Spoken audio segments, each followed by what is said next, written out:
Hi, my name is Ander and I've played a couple of gacha games, such as Azur Lane, Genshin Impact, Honkai Impact, Arc Knights, Blue Archive, Data Live Spirit Pledge, Destiny Child, AFK Arena, Bang Dream, Love Live School Idol Festival, Love Live School Idol Festival All-Stars, Brown Dust also known as Brave 9, Epic 7, Illusion Connect, D4DJ, Shoujo Kageki Review Starlight, Grand Chase, some FGO, some Princess Connect, some Girls Frontline, and most recently, Punishing Grey Raven.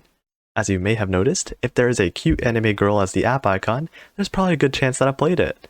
And even after playing all these games, I still feel that Azur Lane is my favorite gacha game that I've played. Here's a couple of reasons to why. We have so many degenerates here. Incredible, you know? Just as Intrinken said, there's a lot of degenerates playing this game. And that's one thing that I love about this game. The degenerates. Well, actually, the first reason is because I actually love the staff and the community here. The staff, for one, actually care about their players because they always introduce changes that actually help the players out, unlike a couple of other games that I won't mention. For instance, one thing that comes to mind is the recent PR4 overhaul, where you can go and get a bunch of quality of life upgrades, such as how you can go and buy blueprints for the PR1 people with gold now, and not to mention that really nice catch-up system that you can do in the research tab over here, so that you can get a bunch of extra blueprints for, say, FDG and the other PR2 ships, and the list goes on. They've even done a bunch of other helpful changes in the past, the guild update being one massive one, where you can get a bunch of these upgrades such as extra dock space, which is highly coveted, and you can do that all for free in the guild.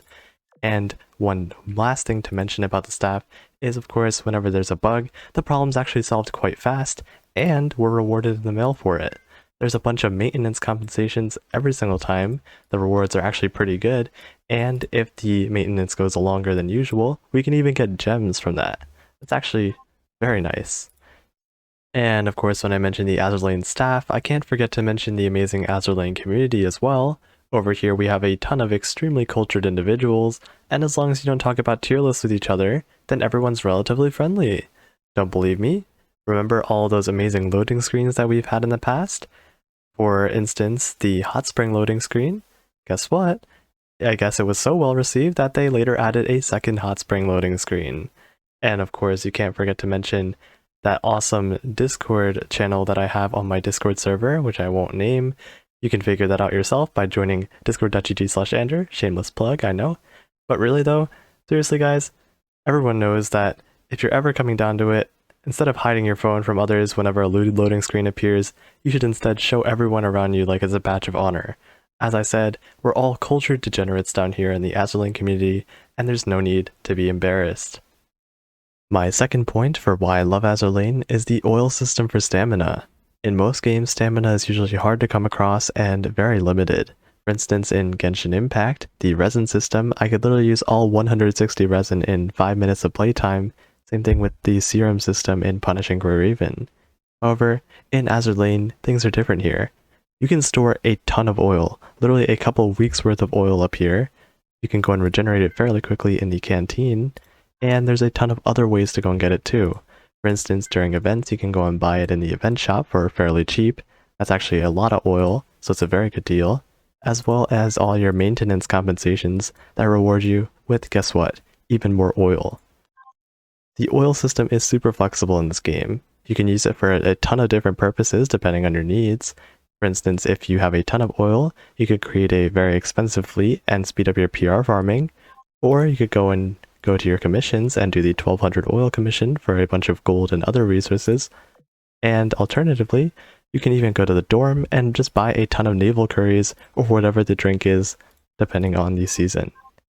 If you have a little bit of oil, you can still do things. You can create oil-efficient fleets so that you don't use as much as fast, or you can instead just do Operation Siren, which costs absolutely nothing. Basically, progress is never halted by the stamina system, unlike many other gacha games such as the stamina in Honkai, resin in Genshin, or serum in Punishing Grey Raven. There is always something that you can do when you log on to Azur Lane at any given time. On to my third point, one thing that has made Azur Lane basically iconic in the gacha gaming community is none other than its insanely generous gacha rates. Compared to almost every other gacha game on the market, Azur Lane has one of, if not the highest chances to get a good character. Genshin Impact, for instance, only has a 0.6% chance to get a 5-star. Alternatively, Punishing Grey Raven has an even lower 0.5% chance to get an S rank. Over here in Azur Lane, we literally have a 7% chance to go and get an SR. Things are good over here. On top of that, there's also been other events where you can literally just pick whatever SR that you want. Over in the depot, you can go and acquire a bunch of these selector tickets from past events, for instance, and you can literally just pick whatever super rare that you want from it. It's really nice. And guess what? During events, you can literally just buy an event ship in the shop or just farm the event stage, and some of these event ships have literally just been top tier ships. For instance, Noshiro over here, you could just buy her during the event for 8,000 event currency, and she has still been the top tier light cruiser in this game. Before we end the video, here's a couple of my final thoughts. Of course, congratulations to Azur Lane for your 3rd anniversary, hoping that there's a lot more to come. And there are a bunch of other reasons why I love this game. I just thought I'd share a couple of my most important ones in my opinion in this video. For a couple of other quick mentions before we end it off, I love the diversity and simply the sheer amount of ship girls that you can find in this game. I love how laid back the progression system is in this game. Depending on my mood, for instance, I could farm an entire PR ship in a day, or I could just do my dailies on another day. No matter what, it's not really like any of the other games where you have to be online every day, following a rigid schedule, or else you'll be missing out on a lot, such as Punishing Grey Raven. Finally, I love Hipper. I love Hipper Muse. And since at this point I'm ranting, that'll be all for this video. I'll see you in the next one. Bye bye.